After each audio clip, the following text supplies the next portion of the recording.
If I gave you $10,000 right now, would you still be broke in a year? Most people would. Not because they're lazy, not because they're not earning enough, but because of how their brain has been wired to spend. Today, we're going deep into the psychology of spending, the hidden reasons people stay broke, even when they earn more, and how you can break the cycle before it ruins your financial future. Welcome back to the channel where we make money simple, practical, and honestly, a little exciting. This video isn't just about budgeting tips, it's about understanding why you spend the way you do, and why breaking bad habits is so hard. By the end, you'll know exactly how to rewire your brain to keep more money, invest more, and finally get ahead. Why earning more doesn't always solve the problem. One of the biggest myths in personal finance is that earning more money automatically makes you financially secure. We all think, if I could just make double, I'd be fine. But here's the truth. Many people double their income and still have nothing in the bank. Why? Two words: lifestyle inflation. When income goes up, spending goes up, almost automatically. You get a raise, and suddenly the old car feels outdated, the apartment feels too small, or the wardrobe needs an upgrade. This is where most people get stuck. They're running faster, but they're still on the same treadmill. Mini story. A friend of mine went from making $35,000 a year to $70,000. Within months, they had a new car, more nights out, and brand new furniture. They were still living paycheck to paycheck, just in nicer clothes. The brain chemistry of spending. Here's where it gets interesting. Spending isn't just a rational decision, it's chemical. When you buy something, your brain releases dopamine, the feel-good hormone. It's the same chemical that gets released when you eat your favorite food, scroll social media, or win a game. And just like with other dopamine hits, your brain starts craving more. The danger? That dopamine hit is temporary. The excitement fades, but the payment remains. Companies know this. Marketing isn't just about selling products. It's about triggering emotions, urgency, and status desires, so your brain feels like you have to buy it now. Example: ever noticed how Apple stores are designed? Bright lighting, clean displays, products you can touch. It's all crafted to make you feel like buying is an experience, and once you buy, you feel good for a while. Social influence, the pressure to spend. We don't spend in isolation. We spend in a world where we're constantly comparing ourselves to others, especially now with social media.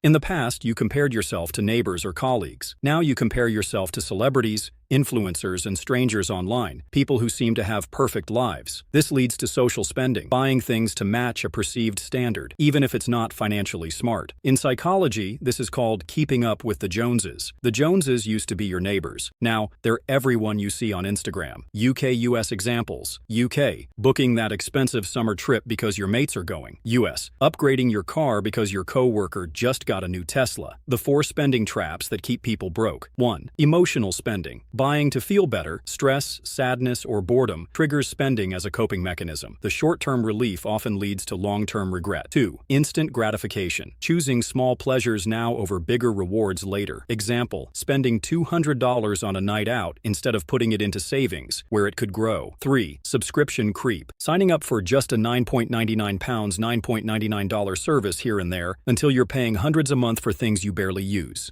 4. The sale illusion. Buying something just because it's on sale. You didn't save 30%. You spent 70% on something you didn't even need. Mini story. I knew someone who bought a treadmill because it was half off. It became an expensive clothes rack. That's the cost of buying without intention. The psychological biases that hurt your wallet. Anchoring bias. If a jacket was $300 but is now $150, you think it's a bargain, even if $150 is still too much. Present bias. We value now more than later, which is why retirement savings feel less urgent than a holiday. Sunk cost fallacy. Continuing to spend on something just because you've already invested money in it, like keeping a gym membership you never use because I've already paid for it. How to break the cycle and build wealth. Step 1. Awareness. Track every expense for a month. You can't fix what you don't measure. Step 2. Delay purchases. Use the 24-hour or 30-day rule. Want something? Wait. Most impulses fade. Step 3. Automate savings. Transfer money to savings or investments right after payday, before you have the chance to spend it. Step 4. Set financial goals. Give your money a purpose, like building an emergency fund or saving for a house. Purpose beats impulse. Step 5. Change your environment. Unsubscribe from marketing emails. Delete shopping apps. Avoid just browsing stores. Step 6. Mindset shift. Ask yourself, will this purchase make me happy in a month? In a year? If the answer is no, skip it. Example: I once wanted a $200 designer jacket. I waited a month. I still liked it, but realized that money could go into my investment account. 2 years later, that money had grown by about 30%. I didn't miss the jacket. Why this matters more than ever.